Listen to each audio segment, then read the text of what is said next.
Two different voters at two different polling places took their guns with them when they went to cast their votes this week.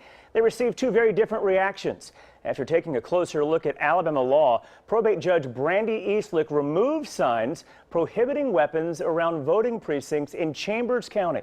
She says state law does not ban guns from being carried into polling places, but John Murphy says when he tried to carry his gun into First United Methodist Church in Alabaster to vote, he was asked to put his gun inside his car. Murphy cites Section 36 of the Alabama Declaration of Rights, which protects citizens' rights to bear arms from being overruled by any branch of government. However, Shelby County probate judge Jim Furmeister says polling places are protected under Alabama law. People that come in with a weapon on their side would adversely affect many people, the poll workers, voters, children that are in with voters. You can't fight at the time.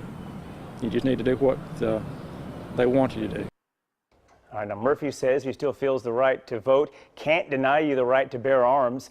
Meanwhile, the National Rifle Association responded by saying it discourages what happened in Alabaster. Joining us now is attorney Andrew Moak of Ferris, Riley and Pitt to help us understand this legal confusion. So when you look at this, you have two different situations in two different counties, and I think a lot of people are still confused. What is legal, what's not when it comes to bringing a gun to the polls? You know, the law may not be totally clear on the subject in Alabama. This judge that you referenced out in Chambers County that found that the signs ought to come down in the polling places and that the guns ought to be allowed in was looking at a law that was passed a year ago by the legislature here that talks about banning guns in certain kinds of public places. And it mentions sporting events and it mentions courthouses.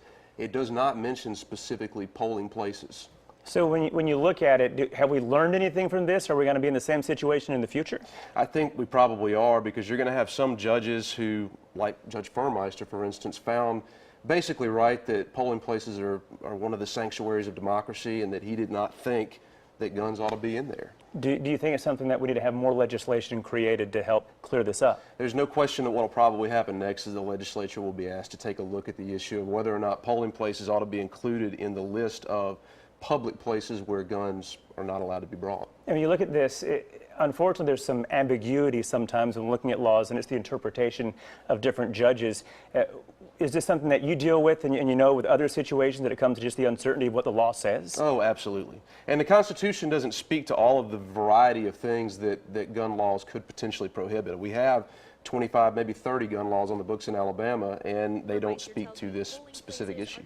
Gotcha. Well, I appreciate it. I know many people have been very curious about this. We heard about the first individual in Shelby County. Now the situation in Chambers County just makes it even more confusing. So pretty much you're thinking after this in the news, the headlines this has made, that there will likely be some legislation drafted.